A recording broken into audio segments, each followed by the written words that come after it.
bentrovati, buona domenica telespettatrici, telespettatori di Antenna 3, siamo in diretta anche oggi, domenica 8 novembre, per aggiornarvi su tutti i fronti della cronaca, della politica e dell'attualità. Inevitabile, ormai lo sapete bene, iniziare dai dati del contagio da Covid, dall'ultimo bollettino della Regione del Veneto con azienda zero relativo alle 8 di questa mattina. Ci sono stati ben 2.282 casi di positività nella notte, lo possiamo vedere dalla tabella. I numeri sono veramente elevati, 335 in provincia di Padova, 297 a Treviso, 383 a Venezia, 397 a Verona, Vicenza record con 601, Belluno 150, Rovigo 88. Sono dati molto elevati. C'è il dato di Belluno che va sottolineato perché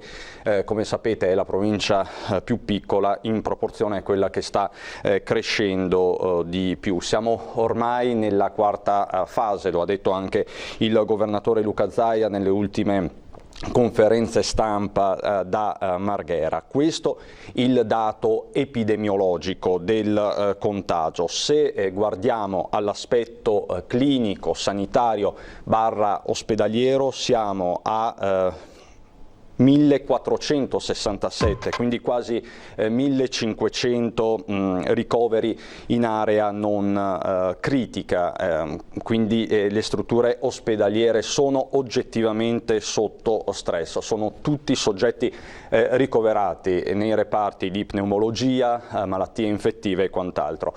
193 invece i soggetti in terapia intensiva, anche qui c'è un costante aumento dei ricoveri appunto in terapia intensiva, quindi persone che hanno bisogno di ventilazione, di ossigenazione a vari livelli. Questa quindi la situazione aggiornata a questa mattina, domenica 8 novembre. Resta quindi l'allerta sui pronto soccorso e anche la riorganizzazione degli ospedali, perché da domani, da martedì, entra in vigore un nuovo piano di sanità pubblica. Negli ospedali stop alle visite programmate, quindi si ritorna di fatto alla primavera. Ci saranno le urgenze, saranno garantite le urgenze, ma per l'appunto stop alle visite programmate e anche agli interventi. Partirei quindi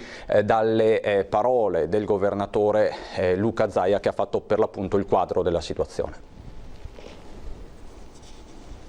In queste ore l'emergenza maggiore che abbiamo è quella di pronto soccorso, cioè di accessi al pronto soccorso che rispetto all'anno scorso con la prima ondata sono doppi. Siamo alla vigilia del picco della seconda ondata di coronavirus in Veneto. Il sistema ospedaliero regionale sta tenendo, ma il raddoppio del numero di accessi ai pronto soccorso che si registra oggi rispetto a quello della prima ondata Covid inizia a rappresentare un problema. Da qui una raccomandazione a tutti. Evitare al massimo l'accesso al pronto soccorso, di farlo solo in casi indispensabili, cercare il medico di base che anche telefonicamente può dare le prime indicazioni, perché poi vediamo che il 70% di coloro che accedono al pronto soccorso tornano a casa. Quindi vuol dire che dobbiamo assolutamente evitare che persone si rechino al pronto soccorso, mettano a repentaglio la loro salute e soprattutto quella degli altri. La media degli accessi nei pronto soccorso del Veneto era di circa 4.500 al giorno, scesa poi a circa 1.200 durante il lockdown. Da ottobre questi numeri sono più che raddoppiati, circa 2.500-3.000 al giorno. Sarebbe utile, ha detto Zaia, intercettassimo queste persone sul territorio prima di farle arrivare ai pronto soccorso. Perché per quanto siano distinti i percorsi, comunque l'ambiente ospedaliero è un ambiente dove il virus e il batterio e comunque le occasioni di infezione sono ubiquitarie. Il che non vuol dire che in ospedale ci sia male, ma vuol dire che se tu ti cerchi un posto asettico, di certo non devi andare in un ospedale. Il virus in Veneto ha un andamento importante, ma i positivi crescono perché si fanno molti più tamponi di prima. Se a marzo si fossero fatti lo stesso numero di tamponi di oggi, circa 30.000 ogni 24 ore, ha detto Zaia, si sarebbe trovato il doppio di positivi, oltre 6.000 rispetto ai 3.800 di oggi. La Regione non intende introdurre nuove restrizioni per i cittadini, ma quella del coronavirus è anche una battaglia che si vince col contributo di tutti. Se nessuno portasse la mascherina, è garantito che oggi saremmo in zona rossa. Quindi se qualcuno ancora non l'ha capito, continuate a non portare la mascherina e poi a lamentarvi perché ci chiudono in casa, perché chi a causa del suo mal pianga se stesso, cioè il tema della mascherina è fondamentale per sta battaglia e per non cambiare di zone. Il tema è proprio questo, non cambiare di zona. La settimana è stata dominata dal dibattito sulle fasce anche e soprattutto a livello nazionale, non senza polemiche, ma ovviamente diciamo che le polemiche passano in fretta nel corso di questa emergenza, perché ogni giorno ovviamente porta con sé un carico innumerevole di nuove questioni. Tra l'altro, per dovere di cronaca dobbiamo dirvi che il governatore Zaia è stato raggiunto da minacce di morte, lo ha riportato il Gazzettino stamane. Non è la prima volta, ma anche questo è un po' lo specchio, se vogliamo, dei tempi. Sei solo e sempre un asino, vorrei spararti in bocca, e tutte queste amenità, ed è scattata per l'appunto la denuncia alla polizia postale. Non è la prima di questo tipo, ma appunto da Palazzo Balbi le bocche sono cucite, stanno lavorando per l'appunto gli inquirenti. Questa la situazione dal punto di vista sanitario, ma ci torneremo nel corso della nostra diretta e dei nostri telegiornali. C'è poi la partita connessa economica, perché ovviamente il Covid, la crisi sanitaria ha portato con sé una crisi economica che è sotto gli occhi di tutti, con il governo che è impegnato nella, diciamo così, nella stesura di nuovi decreti. Adesso c'è questo nuovo decreto ristori bis, ma per fare il punto della situazione siamo collegati con il sottosegretario all'economia Pierpaolo Baretta. Sottosegretario, buongiorno. Buongiorno. Ecco, come dicevamo, i temi sul tavolo sono tantissimi. Le chiedo se ci aiuta a fare un po' di ordine, soprattutto sul fronte dei provvedimenti governativi. Come procede l'iter del decreto ristori bis e che cosa comporta, sottosegretario? Innanzitutto mi permetta solidarietà al Presidente Zaia per le notizie di minacce assolutamente irricevibili. Abbiamo bisogno di un clima di serenità anche quando c'è da discutere nel merito e come sapete il dibattito tra governo e regioni è un dibattito talvolta acceso, ma tutto all'interno di una normale linea democratica. Detto questo,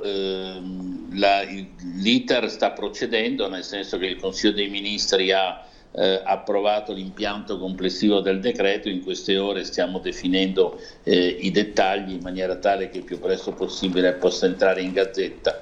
Questo decreto bis di fatto ripercorre la strada del primo dei decreto ristori di qualche giorno fa, ma soprattutto ne amplia la platea, poiché ci sono stati questi interventi che lei ricordava prima, che hanno definito diverse zone, e quindi è chiaro che a seconda della collocazione della zona, delle regioni, nelle zone rosse, gialle o arancione, la gradazione dei rimborsi ovviamente è diversa, e quindi diciamo che noi abbiamo la fortuna di non essere in zona rossa, ciò non di meno avremo una parte di rimborsi importanti perché la platea è stata allargata, riconfermando innanzitutto alcuni provvedimenti come quello del ristoro per gli affitti o come quello del non pagamento dell'IMU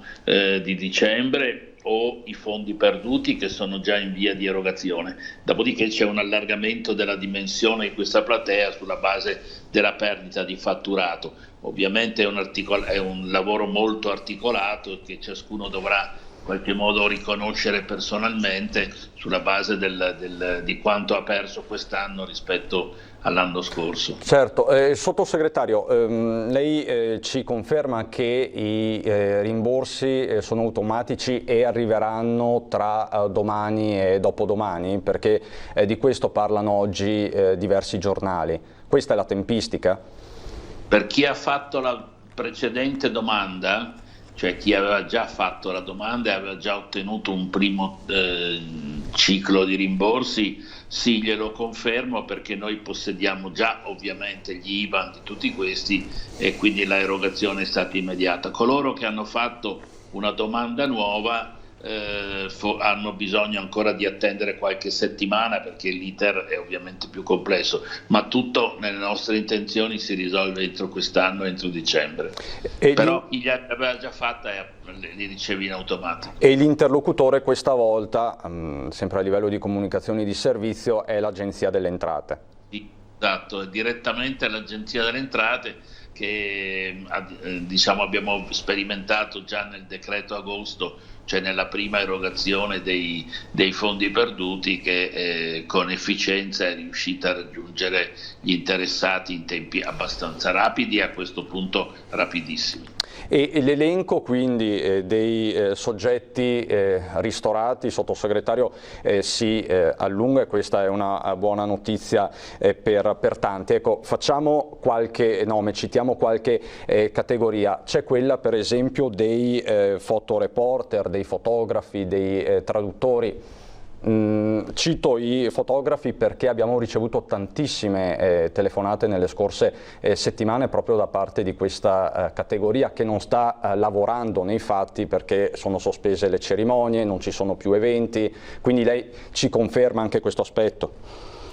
Diciamo che le due categorie in termini generali che costituiscono un ampliamento della platea sono quelle della filiera della ristorazione in senso lato, quindi ristoranti, pasticcerie, bar, e quella del turismo e degli eventi in senso lato, anche qui, cioè che è una filiera molto ampia. Lei citava i fotografi, ma ce ne sono, tutto il capitolo degli eventi è quello che è tra i più soggetti alle restrizioni, anche se in alcuni casi non sono stati decise le chiusure per decreto, no? Perché certo, è difficile chiudere per decreto un'attività che gestisce eventi, però sicuramente sono quelli che hanno avuto una perdita di fatturato molto molto evidente. Il criterio è quello della perdita di fatturato.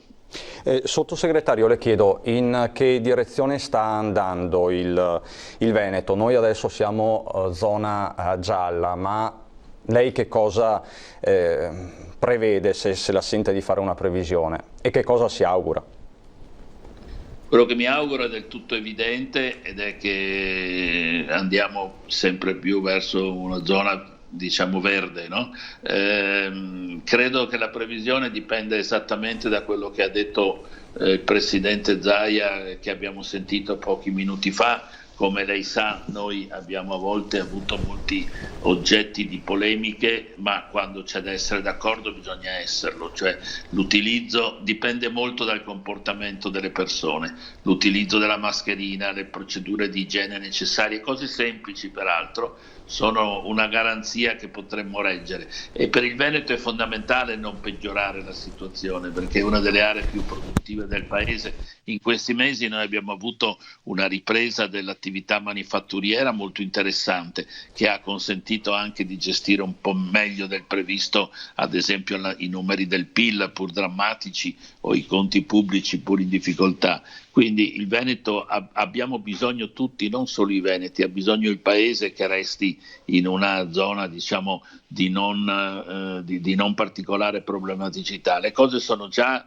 molto delicate. Veniva ricordato che anche la tenuta ospedaliera potrebbe essere messa a dura prova se l'andamento del virus continua. Quindi io penso che sia fondamentale che noi tutti ci comportiamo col massimo di responsabilità e aggiungo, ripeto, per il Veneto è doppiamente importante, per noi stessi e per il Paese.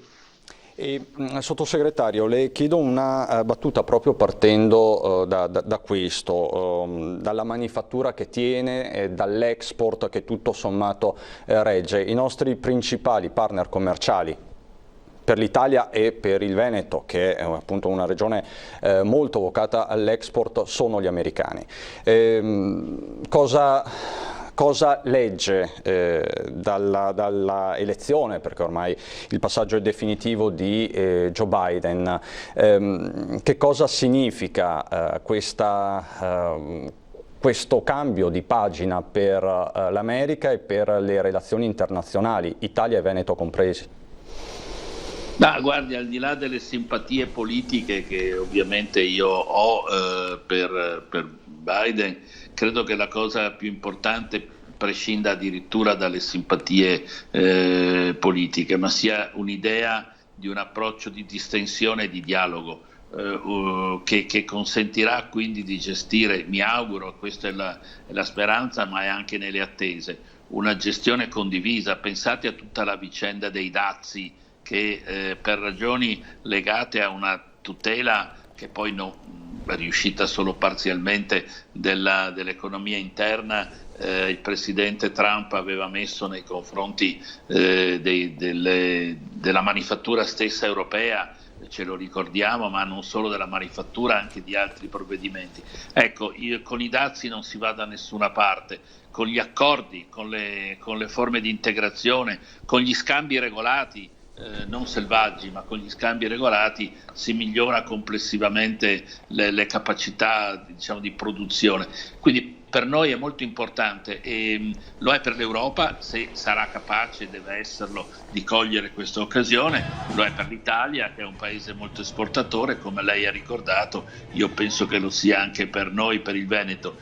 Poter avere con l'economia americana, non soltanto con le istituzioni americane, ma con l'economia americana, un interscambio economico all'altezza della nostra capacità produttiva, del nostro Made in Italy, per noi è fondamentale. Quindi quello che mi aspetto e mi auguro è che cambi proprio questo approccio economico e diventi più di dialogo, come mi aspetto e mi auguro che si rivedano le posizioni dell'amministrazione Trump sulle questioni del clima e della sostenibilità, perché l'altro pezzo di una visione economica di sviluppo è legato alla capacità di uno sviluppo sostenibile, e noi sappiamo che il presidente Trump purtroppo aveva disdetto gli accordi sul clima e questo anche nella competizione con la Cina non è attestandosi nei punti peggiori delle posizioni ambigue che talvolta in Cina ci sono sull'ambiente eccetera, ma è costringendo i nostri interlocutori a nuove intese di quadro generale. Quindi mi aspetto questo cambio di passo che io penso possa essere positivo, ma che noi dobbiamo saper utilizzare al meglio. Sottosegretario, grazie mille, grazie davvero, buon lavoro.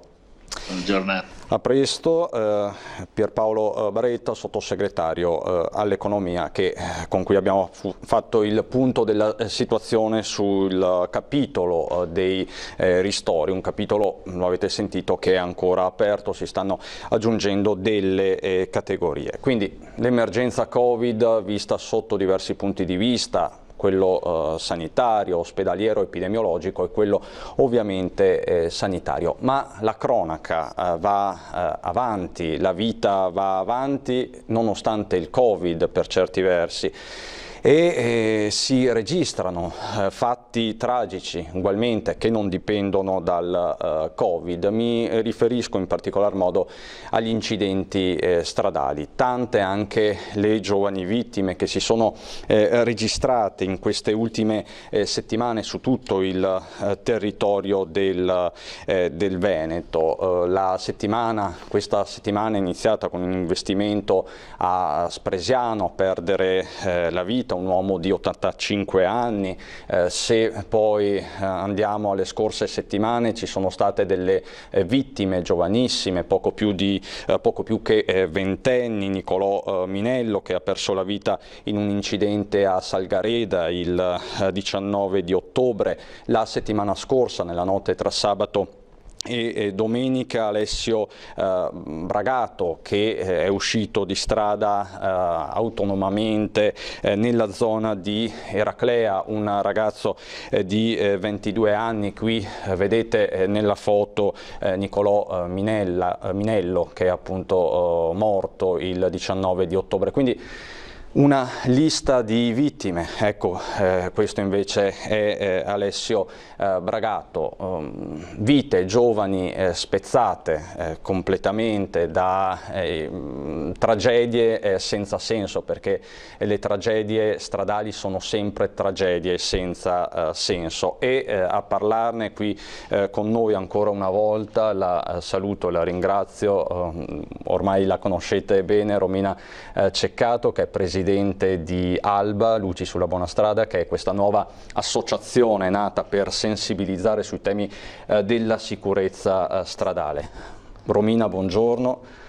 No, grazie a lei. Ben trovata. Buongiorno a voi, grazie per l'invito. Romina, lo ricordo per chi non lo sapesse, è la mamma di Riccardo Laugeni, uno dei 4 ragazzi morti un anno fa a luglio nella zona di Jesolo, dopo essere stati speronati di fatto da un'auto pirata. La vicenda giudiziaria ha fatto il suo corso, più volte vi abbiamo parlato di questo, ma oggi Romina è qui per lanciare un appello alle istituzioni, anche alla luce della scia di incidenti che comunque continua. Quale appello, Romina? Allora, io premetto che condivido e metto in prima linea il problema Covid e con questo mio appello non è che voglio far capire che non è importante, anzi è molto importante. Quello che io voglio è cerchiamo di collaborare insieme per mettere in sicurezza queste strade. Certo, non è che arrivo io e cambio tutto quanto, questo non è questo. Allora, cerchiamo di sensibilizzare. Al giorno d'oggi abbiamo capito che per il problema del Covid non è fattibile, o meglio, non possiamo fare certe cose, ma bensì chiedo alle amministrazioni comunali, a tutti quanti, di poter unire le nostre forze insieme per mettere appunto in sicurezza queste strade del nostro territorio che ultimamente non sono più grigie, ma stanno diventando sempre più rosse e sono rosse quasi sempre da ragazzi di 22-20 anni e quindi mi sembra una cosa, penso dal mio punto di vista, non bella, anche perché è un dolore che nessuno può immaginare, è una ferita che nessuno può pensare, quindi anche nell'ultimo caso io dico che ho guardato un attimino, mi chiedo, c'era la possibilità, anche nel caso di Alessio, c'era la possibilità di mettere un piccolo guardarai, di contribuire insieme, di fare qualcosa, uniamo le nostre forze. Altre soluzioni non ci sono. Certo, la sensibilizzazione sarebbe la cosa più importante, ma certo, vediamo anche la situazione Covid che quindi ci obbliga in alcuni momenti a comportarci in una determinata maniera. Però insieme con le amministrazioni comunali, elaborando, cercando, facendo qualcosa di utile, dimostrare anche con la provincia, mettiamo in sicurezza queste strade. Io dico sempre, meglio un fiore in meno ma una vita in più, è meglio una rotonda in meno e aspettare 10 minuti una coda che perdere un'altra vita. Io e lei, Romina, ci siamo sentiti, posso dirlo, domenica certo, scorsa. Domenica scorsa lei mi ha mandato un messaggio molto commosso, molto partecipato. Lei aveva appena appreso la notizia della morte di Alessio Bragato, appunto morto nella zona di Eraclea. È uscito di strada autonomamente, c'era la nebbia, il ragazzo con ogni probabilità stava anche viaggiando a velocità ridotta, una terribile tragedia. Lei dice ci sarebbe stato un guardrail, magari le cose non sarebbero andate così. Lei ha sentito la mamma di Alessio ed è stata vicina alla mamma di Alessio tutta questa settimana? Sì, io sono stata vicina alla mamma di Alessio. È stata lei sinceramente a chiamarmi e a volere che la incontrassi, perché voleva darmi un abbraccio per ricavare, non so come, mi ha detto, quella forza che trova in me quando faccio queste cose. La forza che io ho trasmesso, e penso e ne sono orgogliosa, perché la mamma di Alessio tutti i giorni mi chiama, mi manda un abbraccio e mi dice: continuiamo a lottare, dobbiamo mettere in sicurezza le strade, dobbiamo guardare, evitiamo. Fa male perché anche per me è come riaprire di nuovo la ferita. Però quando vedo questi genitori che ti tengono solo la mano, perché io non posso sostituirmi logicamente o in un psicologo o in un'altra persona che può aiutarli di più di me, però soltanto quando ti chiedono facciamo qualcosa, evitiamo, ti stringono la mano, ti sono vicini, ti dicono noi ci siamo, ti aiutiamo e andiamo avanti, per me è un passo enorme. Si aggrappano. Si aggrappano a lei, Romina, sostanzialmente perché le riconoscono questa forza che noi in questi mesi abbiamo toccato con mano. Tra l'altro poi, sottolineo questo gesto, venerdì si sono tenuti i funerali di Alessio e la famiglia si è ricordata della sua associazione di Alba. Cosa è successo? Niente, la cosa bella è che la mamma mi ha chiamato e mi ha chiesto se potevo andarla a trovare. Sono andata a trovarla e tutta la famiglia insieme mi hanno dato questa bella notizia, tra virgolette la mettiamo così perché era un momento triste, però mi hanno detto che non volevano, se io ero d'accordo, non volevano fiori, ma bensì opere, e fare una donazione che tutto il ricavato di quel giorno del funerale fosse devoluto all'associazione Alba, in modo che collaborando insieme si possa incominciare, e lo continuo a dire e lo chiedo per favore a tutte le amministrazioni comunali: incontriamoci, parliamo, troviamo un sistema di mettere in sicurezza.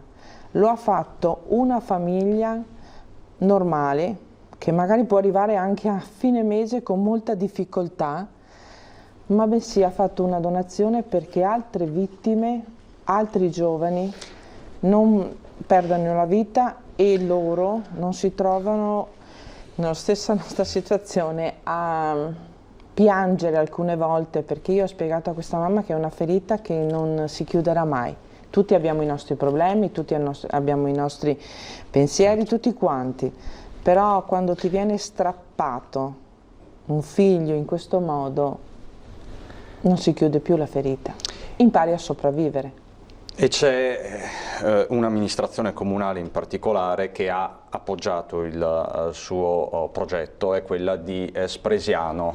Siamo collegati con il sindaco di Spresiano via Skype, Marco Della Pietra. Sindaco, buongiorno davvero. Buongiorno Cristian, buongiorno Romina. Ecco, posso Spresiano... darle del buongiorno, posso dirle ciao. Ciao, no, ci mancherebbe. Ecco, sindaco, lei, ecco, parlando con Romina mi ha subito detto, ci sono dei sindaci che hanno aderito, che stanno dimostrando sensibilità. Posso dire una cosa? Sì. Appunto noi, voglio specificare bene, Io e il sindaco di Spresiano adesso ci comportiamo bene, ci siamo sentiti molto spesso e collaboriamo per questa iniziativa. Ed è stata una bella cosa perché anche da parte sua principalmente, e io lo ringrazio, e da parte del sindaco di Musile, la dottoressa Silvia Susanna, hanno voluto, e a breve ci sarà un piccolo incontro dove vogliono insieme collaborare per questo progetto, per queste iniziative, ed è la cosa più bella perché 4 angeli che sono a Musile, il sindaco si è messo a disposizione con il sindaco appunto di Spresiano e un sindaco che ho conosciuto e che dona veramente il cuore ai suoi cittadini, e questo posso dirlo, insieme vogliono collaborare per mettere in sicurezza, e quindi io vi dico grazie veramente con tutto il cuore. Sindaco, tra l'altro Spresiano questa settimana ha pianto una vittima proprio sulla strada, un uomo investito, lo ricordavo prima, lunedì mattina, un uomo di 85 anni. Sì, noi sapete che abbiamo la Ponte Vana che divide in due il paese, per cui di incidenti ne abbiamo avuti e continuiamo ad averne purtroppo. Sì, questa settimana abbiamo avuto questa tragedia. Io volevo... Sì. Prego, Sindaco. No, volevo dire un attimo una cosa in ordine a quanto detto da Romina. Noi ci siamo visti ancora appena post-Covid, e sentire parlare Romina è ogni volta una botta forte al cuore. Io la prima volta che ho sentito il suo racconto mi sono commosso, ma mi sono commosso sinceramente. Ho fatto piangere un sindaco, è vero. Ora, voglio dire, quando si toccano certe corde io credo che si arrivi anche molto più direttamente, no? Certo. Purtroppo questo Covid è vero che sta, come dire, catalizzando tutte le nostre attenzioni, e purtroppo ci limita, perché anche in ordine all'opera di sensibilizzazione che avevamo pensato con Romina, abbiamo oggettivamente delle limitazioni, perché non ci si può incontrare, non si può fare magari avere quel tam tam anche mediatico che invece si potrebbe avere se ci si riuscisse a trovare tutti quanti insieme. Però voglio dire, io credo che la sensibilità di tutti gli amministratori, quindi non sono io o il sindaco di Musile, insomma, credo che tutti quanti siamo uniti in questa cosa. È giusto che ci sia che ci si dia una mossa, ecco, questo è corretto, e credo che nessuno meglio di Romina possa darci questo scossone, ecco. Sindaco, tra l'altro, se non sbaglio, la prossima settimana, domenica prossima, è la giornata nazionale delle vittime della strada, e tanti eventi, tante cerimonie non potranno ovviamente tenersi. Ma si farà tutto in maniera più contenuta, chiaramente, quindi non abbiamo alternative, ecco, da questo punto di vista. Adesso non mi ricordo, mi pare che il giorno sia il 17, però sì. Non voglio dire una fesseria. Il 17 quindi però di solito viene anticipato. Sì, certo. Però il 17, volevo ricordare, ecco, anche a chi ci segue, che il 17 è la giornata. Tra l'altro, proprio a Spresiano a inizio anno abbiamo le immagini, sembra passato un secolo visto tutto quello che è successo, ma a inizio anno a Spresiano era stata lanciata una campagna regionale, c'era anche il presidente Zaia, sulla sicurezza stradale, con immagini shock sostanzialmente di auto pesantemente danneggiate. Abbiamo le immagini di quell'evento che si era tenuto all'esterno della discoteca Odissea. Poi di fatto, eccole le immagini, c'era anche lei sindaco, poi un po' questa campagna a causa Covid si è arrestata, ma era la via giusta per certi versi, o no? Io credo di sì, perché è giusto, come dice Romina, investire nelle infrastrutture, sicuramente. È giusto altrettanto investire nella sensibilizzazione e nella prevenzione, e la prevenzione si fa così, si fa con questi gesti, senza andare troppo indietro nel tempo. Io ricordo qualche lustro fa che sono state fatte diverse campagne, soprattutto in provincia di Treviso, volte proprio alla limitazione di quelle che erano le famose stragi del sabato sera. Credo che ce le ricordiamo tutti, e mi pare che ci sia stato anche un seguito, un riscontro a queste campagne fatte. Poi dopo per vari anni si è dato tutto per scontato, quando in realtà le tragedie comunque accadevano, e negli anni si è andato anche a un progressivo aumento di questi casi, per cui credo che sia necessario e che sia la strada giusta anche questa da percorrere. Purtroppo lì è stato fatto proprio in pre-Covid, era stata scelta anche l'ubicazione, no? La partenza era stata scelta proprio in una discoteca perché quello è il luogo in cui era il luogo di ritrovo maggiore, ecco, per i giovani. Chiaramente le discoteche sono state le prime ad essere state chiuse, tuttora lo sono per il discorso Covid, e quindi ecco che anche questa campagna si è dovuta inchinare, ecco, alla pandemia. Romina? Io condivido pienamente quello che dice il sindaco di Spresiano, anche perché noi ne abbiamo anche parlato. Sono d'accordo che adesso non possiamo fare certe cose come avevamo messo in campo e come ci siamo. Però io penso che, visto appunto che le discoteche sono chiuse, tante cose non si possono, bar o varie cose, prendiamo un'altra via, cerchiamo un'altra soluzione. La sensibilizzazione la possiamo fare, speriamo e preghiamo il Signore che prima o dopo questo virus possa passare e ricominciare, ma intanto insieme con le amministrazioni, con le province, bisogna incominciare a mettere in sicurezza, perché non si sono fermati i morti, anche se le discoteche sono chiuse, anche se i bar. Quindi io dico, quando chiedo collaborazione, chiedo unione, chiedo forza alle amministrazioni, perché solo voi sapete come ci si può muovere appunto in questa situazione.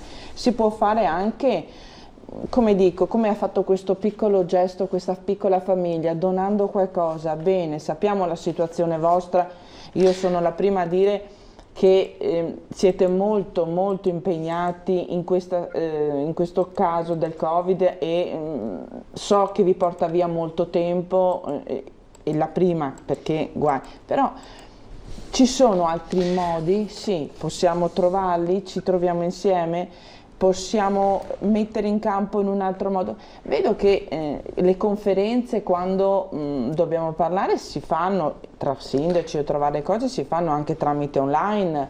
Se dobbiamo fare una cosa fatta insieme, si può fare anche, quindi trovare certo un altro modo. Sindaco. No, ma guarda che io assolutamente sono in linea con quello che dici. Dico che siccome, ahimè, al giorno d'oggi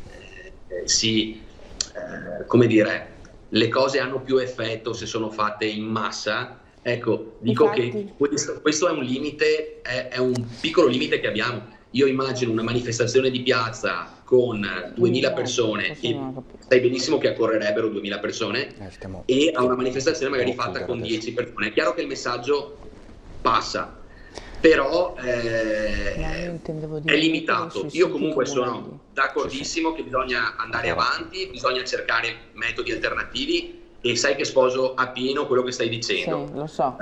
Quindi Quindi ecco, una via comune potrebbe essere quella di fare campagna social anche sui siti istituzionali, per esempio. Anche sui siti dei comuni, sì. Potrebbe essere un'idea questa. Ma certo che sì, io ricordo già con quella campagna lì, con l'occhio alla vita, l'avevamo fatto. Bisogna martellare di più, bisogna cercare di essere più incisivi. E soprattutto sì, non bisogna dare niente per scontato, bisogna passare un po' a 360 gradi quello che è il problema. Io ripeto, quando parla Romina, tu riesci a smuovere le coscienze, perché guarda che io il passaggio delle 4 del mattino ce l'ho ancora qua nel cuore. No, ma te lo dico perché sai, io bugie non ne ho mai dette, quindi non comincio di certo adesso, so. Però ho dei passaggi della nostra chiacchierata che davvero tengo dentro di me e che sono stati, guarda, davvero sono stati formanti, ecco, per me. Allora io vi ringrazio entrambi perché purtroppo devo andare in pubblicità. Ringrazio Romina per il suo messaggio forte e chiaro alle istituzioni e per la sua consueta forza, e ringrazio il sindaco di Spresiano per la sua testimonianza, il suo sostegno alla causa e il suo impegno poi concreto. Grazie davvero a entrambi. Grazie mille. Adesso per noi c'è qualche istante di pubblicità e poi andiamo a Conegliano, dove sapete è crollata la giunta comunale. La città del Cima si ritrova senza sindaco in piena pandemia. Subito dopo la pubblicità. Di nuovo in studio, in diretta per andare a Conegliano, perché la città del Cima questa settimana è stata protagonista di una vicenda politica di assoluto rilievo, perché il sindaco è arrivato al capolinea con le dimissioni di fatto in blocco della maggioranza dei consiglieri comunali.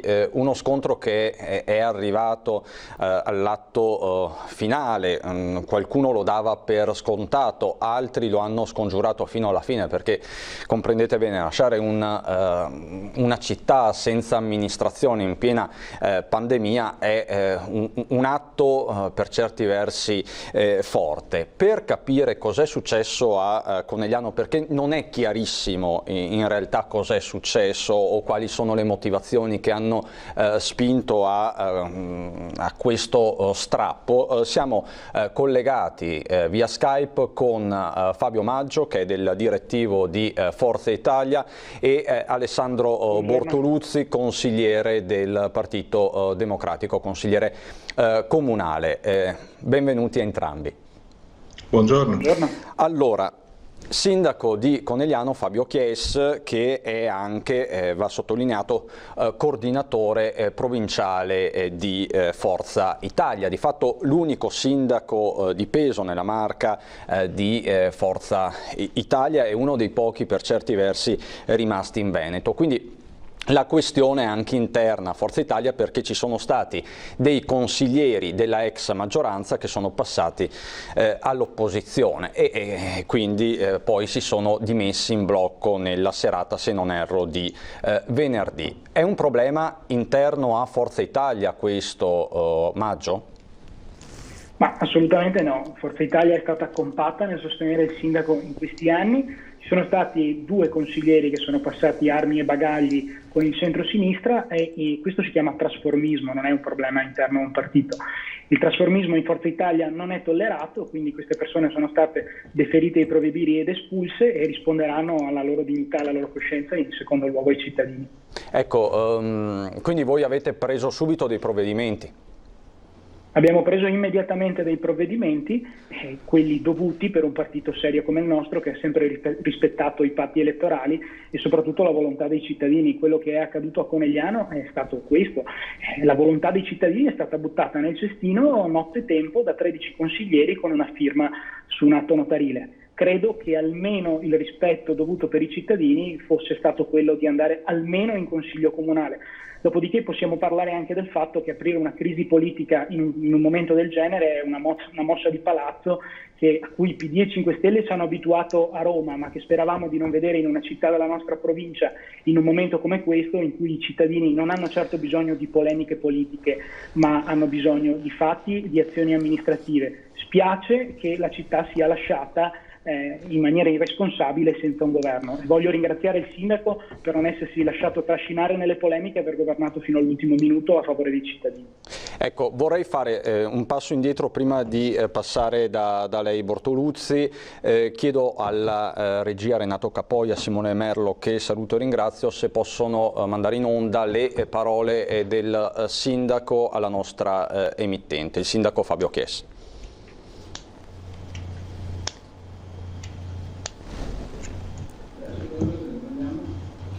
Solo un attimo.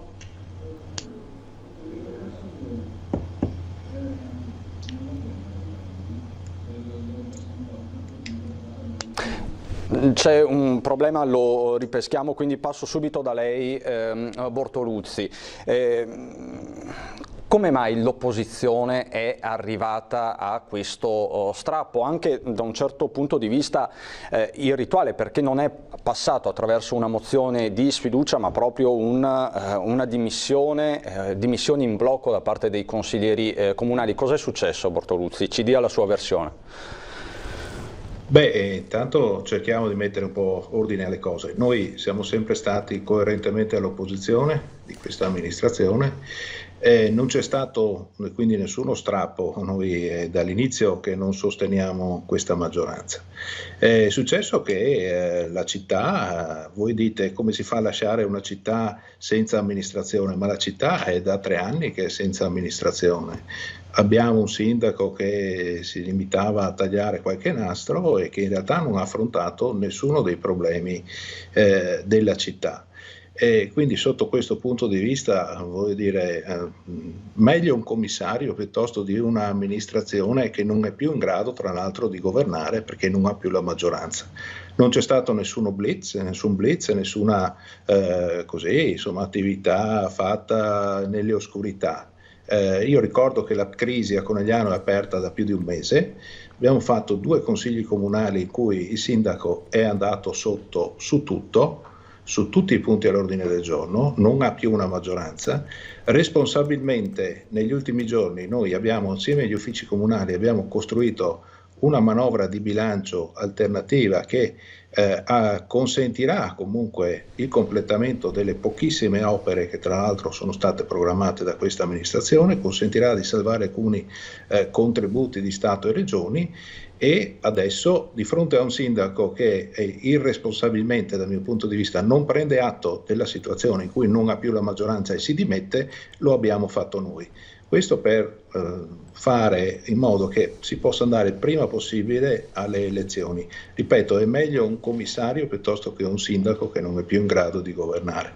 E lei dice, Bortoluzzi, quindi che l'attività amministrativa ordinaria a Conegliano fosse in una fase di stallo sostanzialmente? Ma guardi, non abbiamo mai brillato in realtà dall'inizio di questa amministrazione, perché noi abbiamo fatto il nostro gioco di opposizione, non c'è dubbio, però insomma è ormai sentire comune in città che Conegliano sta implodendo su se stessa, è ferma. Ci limitiamo a una faticosissima ordinaria amministrazione e così non si va da nessuna parte, quindi è meglio tornare al voto quanto prima possibile. Certo non è una scelta facile in questo momento, lo avvertiamo anche noi, però veniamo da una situazione di ingovernabilità, quindi bisogna cambiare le carte. E lei, Maggio, invece sostiene un'altra tesi sostanzialmente. Lei dice l'amministrazione Chies stava facendo bene. Ma l'amministrazione Chies stava facendo bene ed è un dato di fatto. Un sindaco che ha governato peraltro in un periodo molto difficile e ha operato in una fase di emergenza, voglio ricordarlo tra l'altro, venendo colpito anche lui stesso in questa emergenza personalmente. La giunta Chies è stata sabotata dall'opposizione, è stata sabotata da 2 dissidenti che, ripeto, hanno cambiato casacca.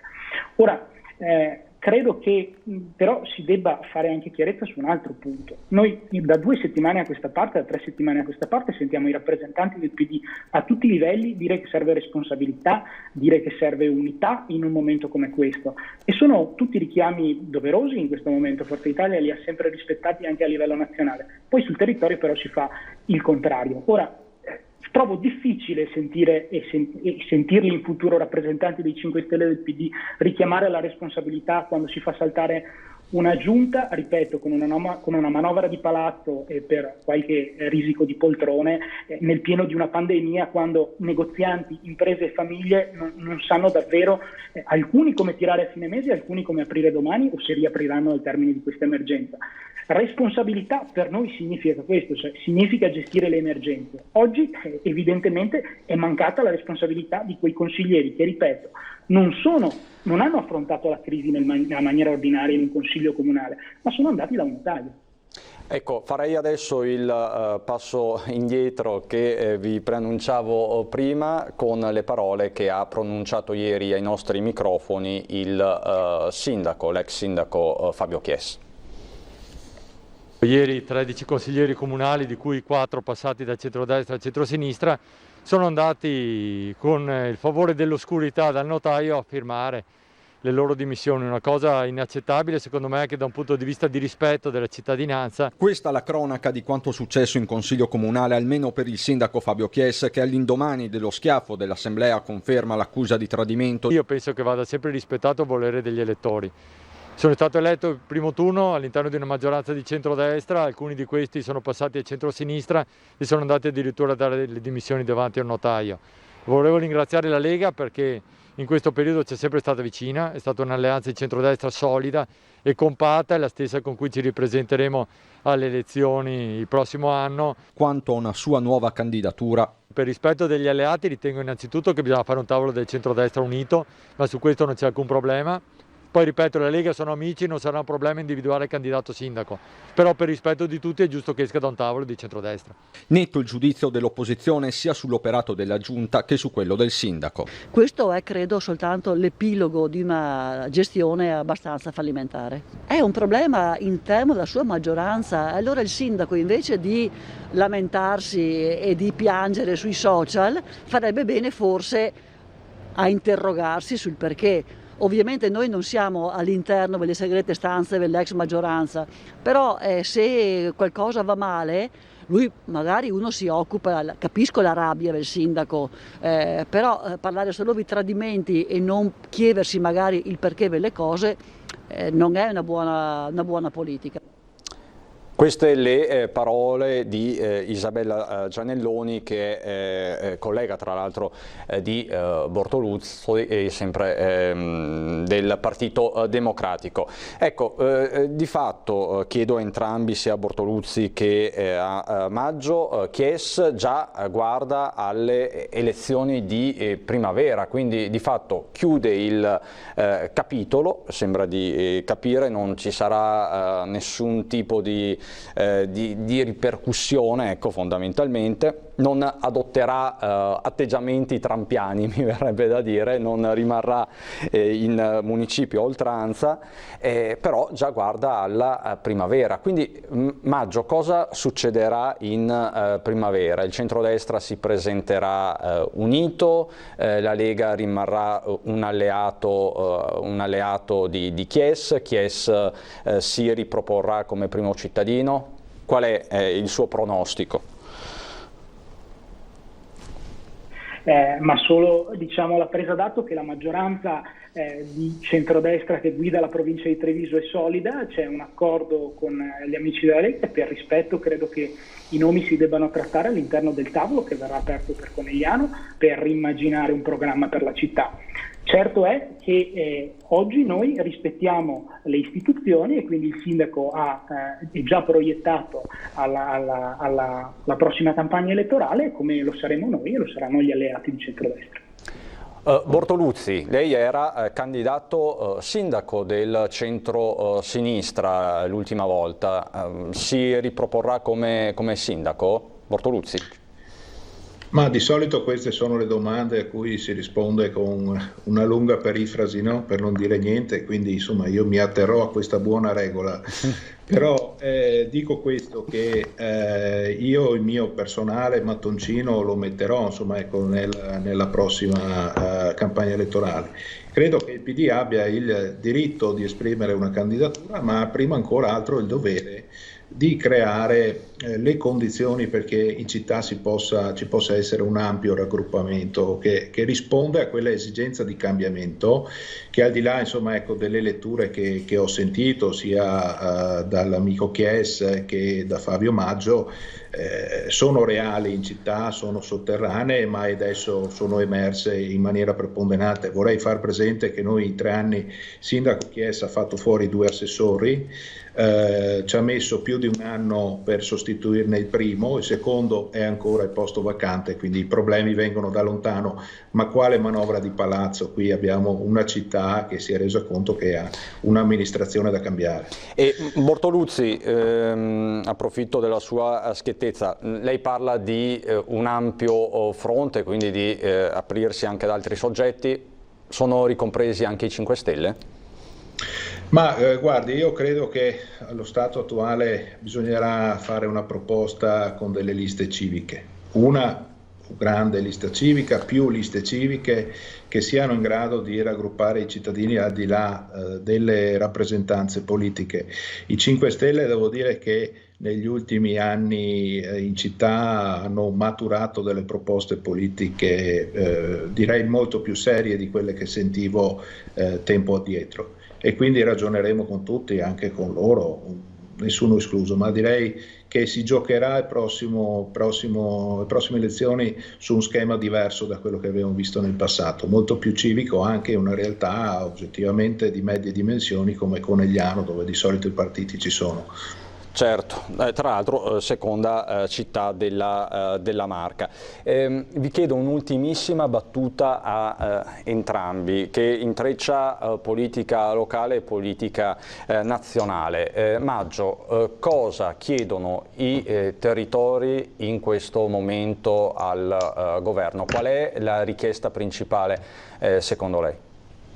La richiesta principale è, devo dire da amministratore, sempre la stessa: risorse e, aggiungo, chiarezza. Ripeto, sentiamo parlare di responsabilità e poi assistiamo a questi giochi di palazzo, lo ripeto, nel territorio.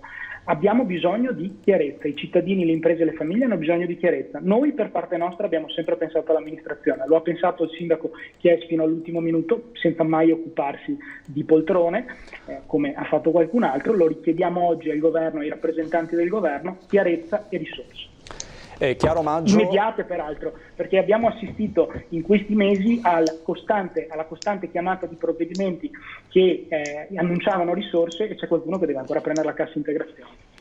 Bortoluzzi, prima abbiamo sentito il sottosegretario all'economia Baretta, che è del Partito Democratico, ha annunciato e spiegato il decreto Ristori bis. C'è qualcosa in più o di diverso che potrebbe fare il governo, il suo governo? Ma guardi, io credo che la crisi, pur in mezzo a tante contraddizioni di cui siamo stati tutti vittime, Zaia, vuol dire, lo ricordiamo, insomma, ogni giorno diceva una cosa diversa, ma pur in queste contraddizioni credo che il governo abbia dato una risposta, diciamo, coerente e la migliore possibile. Dopodiché cosa chiedono soprattutto? Diciamo, io credo che sia necessario concentrarci di più adesso a guardare i settori che veramente soffrono di più, quindi meno contributi a pioggia.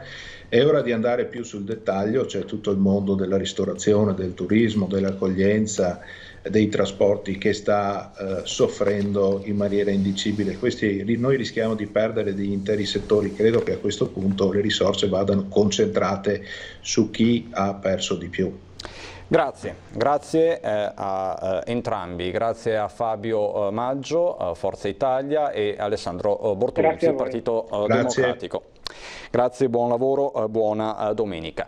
Torniamo a parlare dell'emergenza Covid vista dal territorio subito dopo la pubblicità.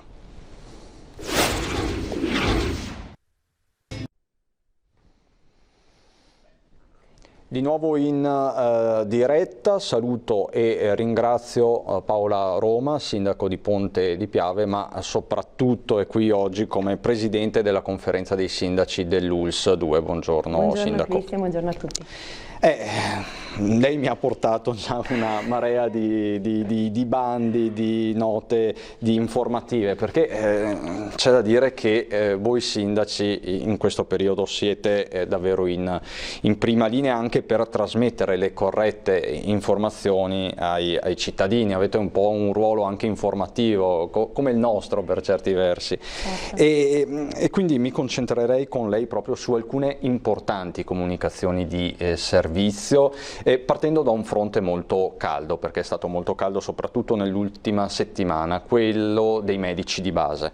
Cosa è successo? Ormai tutti lo sapete, il governatore Zaia ha firmato un'ordinanza sulla base di un accordo specifico firmato a livello nazionale, un'ordinanza che impone di fatto ai medici di base di effettuare i tamponi presso i loro ambulatori o in altri spazi da trovare sostanzialmente con la collaborazione delle amministrazioni locali. C'è stato uno strappo importante che poi è rientrato in parte della FIMG di Treviso, il sindacato principale dei medici di base trevigiani, che inizialmente avevano detto no, non ci stiamo. Non siamo disponibili per ragioni di sicurezza e per altre ragioni che hanno illustrato. Sindaco, partiamo da qui. Cosa stanno facendo i sindaci per consentire ai medici di base di non avere alibi sostanzialmente e di effettuare i tamponi? Allora, noi abbiamo già dato la disponibilità ancora la scorsa settimana, questo perché con la richiesta del governatore Luca Zaia e poi c'è stata sottoposta da parte del presidente ANCI Veneto Mario Conte la richiesta di dare le location dove poterli fare, con l'azienda sanitaria abbiamo individuato con i colleghi sindaci in tutti i comuni, perché ribadisco la disponibilità è stata di tutte quante le amministrazioni già da lunedì scorso in modalità sia all'aperto che anche in strutture chiuse. Chiaramente è stata fatta poi un passaggio con la conferenza dei sindaci, col direttore generale, in cui poi successivamente c'è stata la trattativa tra la direzione appunto e i medici per individuare questo. La disponibilità è stata massima chiaramente delle amministrazioni, ripeto, in entrambe le modalità, sia quindi all'aperto con una disponibilità che anche nei luoghi chiusi per quanto riguarda la sanificazione, la disponibilità da parte dell'azienda sanitaria per il ritiro anche dei rifiuti, come già era stata data anche per le vaccinazioni, diciamo la disponibilità delle nostre amministrazioni, e quindi sotto questo profilo una disponibilità aperta in tutte le situazioni. La direzione chiaramente poi con i direttori di distretto, che ringrazio, sta portando avanti poi questa concertazione tra i direttori di distretto e appunto poi la parte dei medici. Chiaramente, ripeto, tutte le amministrazioni già tra domenica e lunedì avevano dato l'adesione completa, quindi diciamo come è avvenuto per le vaccinazioni, in questo rapporto di squadra e di collaborazione che è sempre stato con l'azienda sanitaria e quindi anche poi con il territorio è stata data la massima disponibilità. Ecco, facciamo qualche esempio concreto di spazio che può essere messo a disposizione dei medici o che è già stato messo a disposizione? Sì, in alcuni casi si parla di alcuni parcheggi con anche qualcosa di strutturato vicino, quindi anche si parla anche in una situazione, visto che c'è l'inverno eccetera, quindi anche di alcune strutture come non solo le palestre come genericamente vengono individuate, ma alcune location che possono essere per esempio da alcuni centri, per esempio quelli dei centri anziani che sono chiusi, alcuni circoli che sono chiusi degli anziani, piuttosto che appunto delle sale, degli auditorium a disposizione delle amministrazioni. Chiaramente è stata data la duplice possibilità proprio perché, e questa è proprio un'apertura di tutte le amministrazioni, per dare la massima disponibilità soprattutto per i cittadini. È chiaro che anche nell'ordinanza del presidente Zaia si parla proprio di casi specifici in cui i medici devono intervenire, quindi i casi, i contatti stretti asintomatici individuati dal medico di medicina generale, oppure casi sospetti che il medico di medicina generale ritiene idoneo per poterlo somministrare. Ripeto, la disponibilità è massima, così come massima lo è stata nella situazione delle vaccinazioni e quindi nella disponibilità delle amministrazioni. Ecco, nel caso di Ponte di Piave, del suo comune, che è un comune comunque importante, anche popoloso, ha individuato delle soluzioni alternative. Sì. Come si sta muovendo? Abbiamo dato la disponibilità sia del Palazzetto dello Sport che anche nella zona della ferrovia di una location che è proprio lì attaccata, dove vicini c'è anche il gruppo degli anziani, dove abbiamo attualmente una sede che è la sede per i corsi di computer, e quindi abbiamo dato ai medici la disponibilità. Concorderemo con loro chiaramente quella che sarà la modalità che riterranno più idonea. Ecco, lei da presidente comunque della conferenza dei sindaci dell'ULSS 2, si aspettava un atteggiamento anche così negativo a un certo punto da parte dei sindacati dei medici di base? Guardi, io credo che la cosa importante sia guardare l'obiettivo, e quello che ha ripetuto più volte il Presidente Zaia è la vicinanza, chiaramente arrivare per primi al territorio e quindi ai nostri cittadini. È chiaro che i Covid Point, e qui ringrazio anche per questa disponibilità non solo dell'azienda sanitaria, del loro personale, ma anche di tutti i comuni che hanno messo a disposizione anche in questo caso delle modalità operative per poterlo fare. Ripeto, l'importante è non perdere l'obiettivo finale. È chiaro che più vicini arriviamo ai cittadini, più evitiamo gli spostamenti a loro, e soprattutto nei casi un po' particolari, e meglio è per tutti quanti. Diciamo che in questa fase soprattutto il ruolo dei comuni e del territorio è fondamentale, imprescindibile.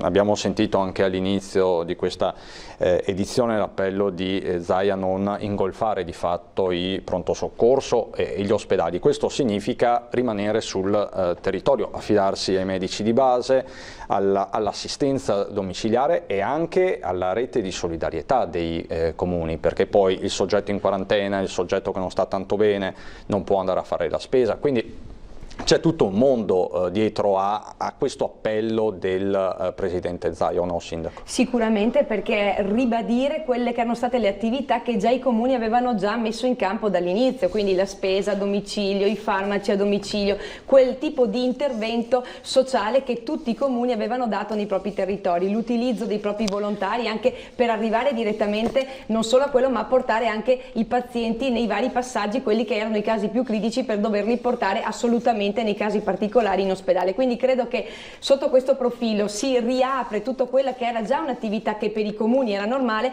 ma normale durante l'emergenza, quindi si riparte rispetto a quella che era già un'attività già avviata da parte delle amministrazioni. Sotto questo profilo giustamente facevi riferimento all'assistenza domiciliare, che i comuni hanno continuato sempre ad erogare, unitamente all'assistenza domiciliare integrata che viene fatta dall'azienda sanitaria. Questo lo ritengo molto importante, e anche molto importante per il profilo che mettiamo direttamente i nostri operatori a contatto diretto con il cittadino, e anche in questo caso la sicurezza e la prevenzione anche che viene fatta nell'utilizzo dei dispositivi, e quindi anche nel rispetto delle regole che, ribadiamo, noi siamo a disposizione dei cittadini, speriamo che anche loro dall'altra parte capiscano il senso di rispetto nel rispettare le regole che sono state date. Tornano indietro le lancette dell'orologio sostanzialmente. Lei se lo aspettava da sindaco di ripiombare per certi versi in quei giorni di marzo e aprile, quando per esempio mi ricordo le luci del municipio di Ponte di Piave erano sempre accese giorno e notte fondamentalmente? Sì, allora ci aspettavamo come amministrazioni che potesse accadere, del resto comunque il Presidente Zaia ci ha sempre tenuti monitorati con la situazione che poteva riemergere eccetera, però chiaramente adesso molto è dato dal rispetto di tutti quanti noi. Non dimentichiamo che le scuole stanno continuando, abbiamo anche quel fronte aperto, e qui ringrazio davvero il personale del Dipartimento di Prevenzione, ma anche le nostre scuole, i nostri dirigenti scolastici, il nostro personale e anche i genitori, perché chiaramente anche sotto questo profilo viene chiesto un rispetto anche in questo caso particolare delle norme e chiaramente delle modalità operative tra i referenti Covid delle scuole e i referenti Covid del Dipartimento di Prevenzione, che passano anche rispetto a quel rapporto che riguarda anche le amministrazioni, perché c'è collegata la mensa, perché c'è collegato il trasporto, perché ci sono collegati tutti quei servizi che come amministrazioni garantiamo, anche gli spazi ascolto che abbiamo all'interno delle scuole o le attività di dopo scuola. Quindi chiaramente questo è una situazione che ci ritrova tutti quanti insieme a riprendere quello che era l'attività che avevamo dato prima. E a proposito di scuola, di didattica a distanza, lei qui mi ha portato il bando pubblicato in Gazzetta Ufficiale. Di che cosa parla? Diamo questa comunicazione di servizio. Questo bando che riguarda quello che il governo aveva dato come modalità di intervento negli incentivi, che partirà appunto domani, ed è quel famoso bonus di cui si parlava all'interno dell'intervento nazionale, di questi 500 euro non solo per la rete internet ma anche per l'acquisto chiaramente di materiale adesso collegato, quindi personal computer ed altro. È disponibile all'interno della comunicazione che ha dato il Ministero, ma poi successivamente anche dei nostri comuni, questa informazione rispetto a come attivarsi. Questa è la prima fase, seguirà una serie di fasi, non è aperto per le aziende, è aperto al momento solamente per soggetti che hanno un ISEE inferiore ai 20.000 euro e chiaramente nelle modalità che vengono poi esplicate all'interno del bando. Anche questa è una delle comunicazioni di servizio che i comuni chiaramente inseriscono all'interno di tutti gli interventi, di quel piano di interventi che chiaramente ci arrivano con le comunicazioni attuali. Altro intervento invece è il bando dell'azienda sanitaria per quanto riguarda il personale interno infermieristico, proprio per accedere ad una graduatoria che serve per la situazione di emergenza e quindi per l'intervento di questo tipo. L'ha annunciato il direttore generale dottor Benazzi e è una cosa importante sulla quale ritorniamo, e ritorniamo anche sul bando quello per medici che ricordo scadrà il 31 di dicembre del 2020, che anche quello rimane aperto all'interno dei siti, e lo troviamo anche questo nell'azienda sanitaria ma anche nei siti dei nostri comuni. Ecco, quindi riepilogando, ci sono 3 fronti aperti, c'è questo del bonus da 500 euro, l'obiettivo dichiarato del governo è quello di poter soddisfare 480.000 famiglie che hanno i requisiti ISEE di cui parlavamo prima. La speranza, ovviamente senza polemica, è che non succeda come per il bonus monopattini, che sia molto più agevole la procedura, perché comunque c'è bisogno di implementare la didattica a distanza, perché il problema è sempre quello, lasciare indietro dei ragazzi, perché c'è chi se lo può permettere, c'è chi non se lo può permettere. Sicuramente, tra le altre cose infatti anche sul DL rilancio che parlavate anche prima è importante, perché ieri si diceva veniva pubblicato, abbiamo visto ieri sera solamente la pubblicazione della parte che sono slittate le elezioni rispetto ai consigli provinciali a marzo del prossimo anno, ma manca la parte pesante che era quella che era promessa per uscire e nella Gazzetta di ieri non è ancora uscita, quindi chiaramente una serie di incentivi che ci aspettiamo tutti quanti, e soprattutto per questo bonus qua l'importante è che si sappia che per il momento è solo per questa fascia, ne arriverà nella fascia 2, si parla almeno così dice all'interno della Gazzetta Ufficiale, per la parte delle imprese. Ecco, e poi gli altri fronti che rimangono aperti e di cui ci occupiamo sempre sono quelli del personale. Continua la ricerca di personale sanitario, poi medici e infermieri. Poi c'è anche un altro discorso da fare: non basta trovarli, serve anche formarli, perché una specializzazione non vale l'altro. Un infermiere di terapia intensiva ha un'esperienza, un curriculum, una preparazione che non può essere improvvisata. Anche questo è un altro tema. Certo, sicuramente, ed è importante non solo per la parte sanitaria proprio della nostra azienda sanitaria, ma anche per le nostre strutture, per i centri servizi, quindi per le nostre case di riposo, ma anche per le strutture per disabili, quindi a il livello più ampio e generale abbiamo bisogno di questo personale. Ripeto, nel DL rilancio se ne parlava, come dicevi giustamente tu, serve una formazione. Credo che la Regione Veneto col Presidente Zaia, quello che sta facendo anche rispetto all'università, sia una cosa molto importante, e di avvicinarsi a questo mondo dei ragazzi che comunque anche chiaramente arriveranno formati, ma ne abbiamo bisogno adesso nelle modalità che si possono utilizzare. Sindaco, c'è poi un altro aspetto, voi come sindaci monitorate anche questo, è quello dei controlli.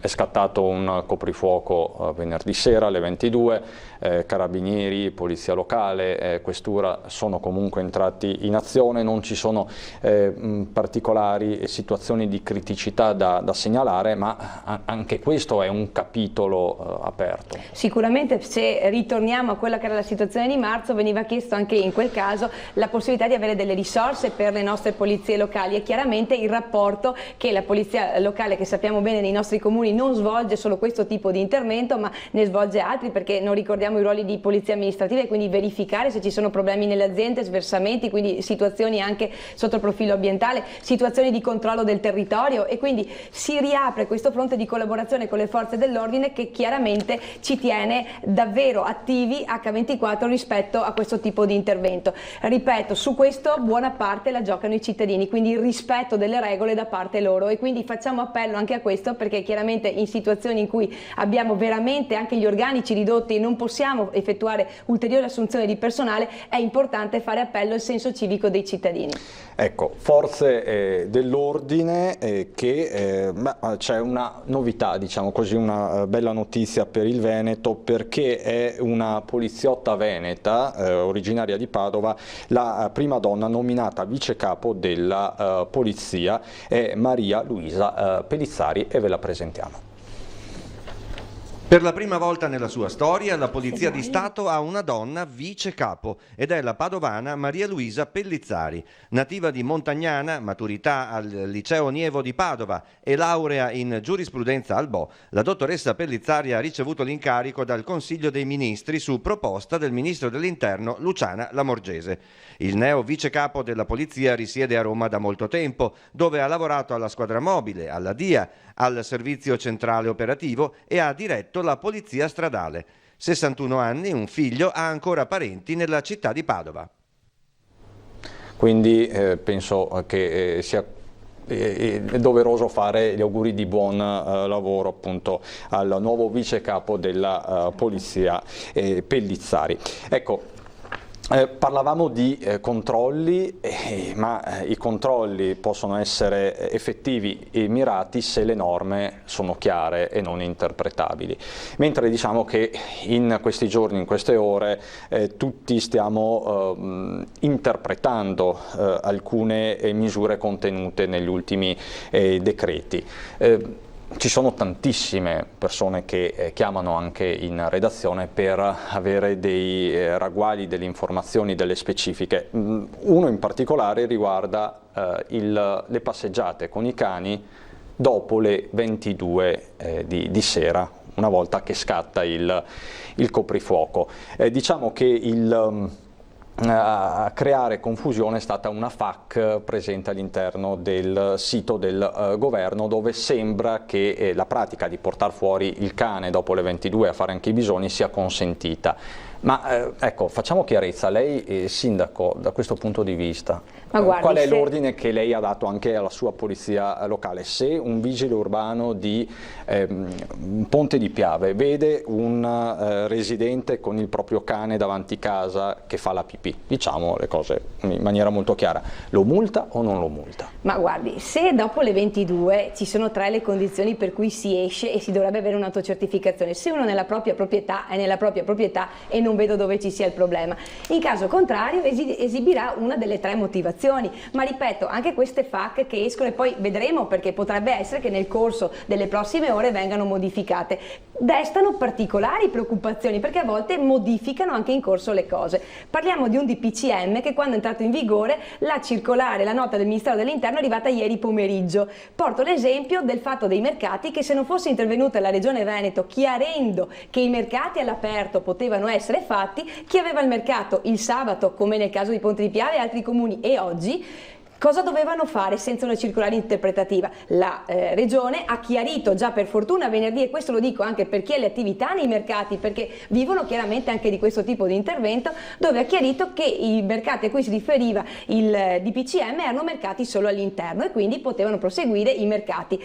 Ricordiamo che la circolare del Ministero è arrivata ieri pomeriggio alle 4, quando i mercati normalmente vengono fatti anche il sabato mattina. Quindi per fortuna è intervenuta la Regione nel dare una spiegazione rispetto a questo, ma altre sono state chiaramente gli interventi che, ripeto, se c'è una circolare o viene applicata immediatamente e sappiamo anche come gestirlo, altrimenti, se non fosse rientrata la Regione, chiaramente avremmo avuto, come ci sono state anche delle lettere da parte degli esercenti, di capire qual era la posizione. E ripeto, se dovevamo cambiare il mercato e fare eventualmente solo un alimentare, lascia solo immaginare cosa significa modificare un piano mercatale e chiamare tutti quanti gli esercenti. Quindi, ripeto, ringrazio la Regione che è intervenuta intervenuta sotto questo profilo, ma che non è scontato, perché ho visto in altre regioni non intervenire chiarimenti da parte delle regioni, e quindi ogni singolo primo cittadino prendersi la propria responsabilità rispetto a quello che era il tipo di intervento. Quindi ripeto, anche sotto questo profilo c'è un bel intervenire, anche per quanto riguarda anche le strutture, parchi commerciali o centri commerciali. Questo è un altro punto, perché lo diciamo per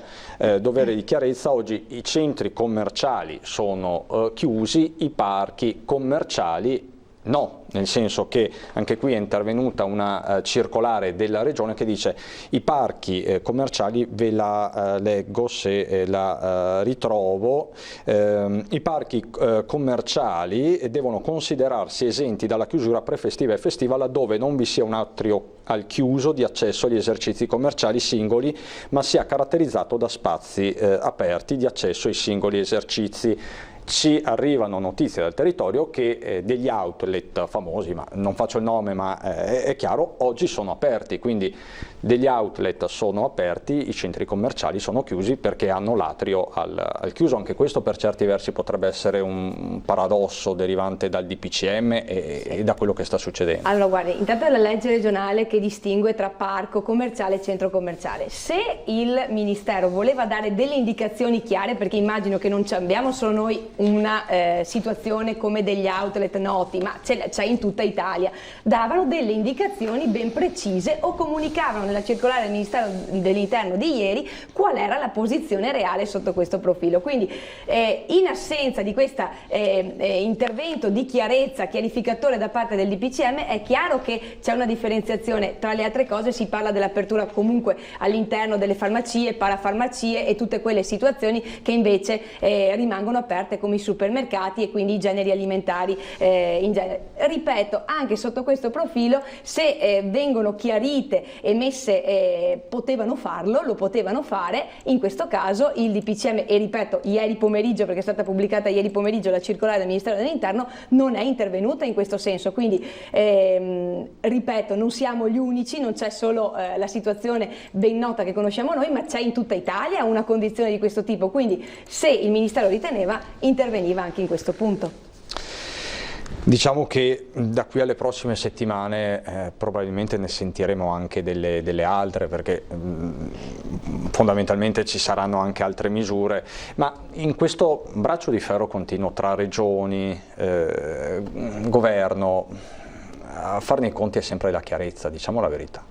Sicuramente, e sicuramente i sindaci hanno bisogno di avere una chiarezza rispetto alle norme e alla modalità come applicare le norme. Ripeto, l'esempio classico, anche se chiaramente per quei comuni che avevano il mercato, è stato quello dell'attività dei mercati. Ripeto, sono anche situazioni in cui hanno avuto anche loro contingentamenti e non abbiamo solo attività produttive, diciamo, sul territorio, che chiaramente come i bar eccetera, abbiamo anche questo tipo di interventi su cui entrare. Ripeto, dare anche indicazioni poco corrette, fuorvianti, di DPCM che poi viene pubblicato nel sito del governo, poi viene tolto, poi c'è la conferenza stampa, poi esce subito in pubblicazione in Gazzetta. Chiaramente questo mette anche parecchie difficoltà per una persona che dovrebbe stare sempre lì ogni minuto a controllare cosa sta uscendo rispetto a questi dati.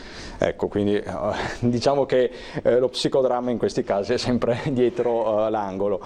Grazie Sindaco per queste comunicazioni di servizio e per la sua chiarezza, perché è molto utile in questo periodo avere informazioni precise. Quindi grazie a Paola Roma, Sindaco di Ponte di Piave e Presidente della Conferenza dei Sindaci dell'ULSS 2. Siamo davvero alle battute conclusive. Vi posso dare un aggiornamento solo su una di quelle che è stata appunto una delle nostre notizie di apertura, le minacce di morte arrivate al governatore Luca Zaia, di cui ha dato notizia oggi il Gazzettino, perché ci sono numerosi attestati di solidarietà. Uno arriva dal governatore della Lombardia Fontana: la violenza e gli stupidi non hanno ragione di esistere nella società civile. All'amico Luca Zaia, dopo le minacce di morte ricevute via mail, la mia solidarietà. Buon lavoro a Luca, aggiunto Fontana, e a tutti i veneti impegnati nell'emergenza Covid-19. Covid-19. Sindaco, anche qui una battuta proprio volante. Massima solidarietà al Presidente Luca Zaia, che comunque sta gestendo questa emergenza in prima persona e veramente H24, quindi massima solidarietà, e persone di questo tipo veramente non meritano nemmeno un accenno sotto il profilo della irresponsabilità che hanno chi ha commesso un tipo di intervento di questo tipo. Noi rientriamo in diretta puntuali alle 19:30 con l'informazione da Treviso. Ringrazio dalla regia Simone Merlo e Renato Capoia, ringrazio tutti voi per la cortese attenzione, buon proseguimento di giornata, buona domenica, adesso il meteo.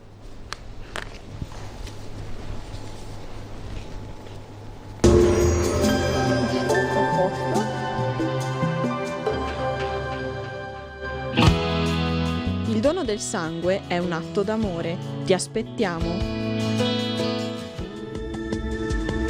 Benvenuti al Meteo. Sarà ancora l'anticiclone ad accompagnarci in questa domenica 8 novembre. Vediamo la previsione nel dettaglio. Sul Veneto al mattino avremo locali riduzioni della visibilità più frequenti negli altipiani delle prealpi e sulle pianure più meridionali della nostra regione. Più sole invece dal pomeriggio con cielo sereno o a tratti localmente poco nuvoloso. Temperature minime tra 5 e 8 gradi, valori massimi oscillanti invece tra i 14 e i 17 gradi all'incirca. Ci spostiamo ora sul Friuli Venezia Giulia, anche qui avremo una bella giornata di sole con cielo sereno o poco nuvoloso e non sono attese piogge degne di nota. Temperature minime fino a 10 gradi, massime sui 16-17 gradi. Ci spostiamo infine sul Trentino Alto Adige, dove la situazione sarà simile, bel tempo salvo per locali addensamenti sui settori più settentrionali ma senza ulteriori conseguenze. Temperature minime sui 5-6 gradi, massime fino ai 16 gradi. Dal meteo di Antena 3 per ora è tutto, grazie per l'attenzione e arrivederci.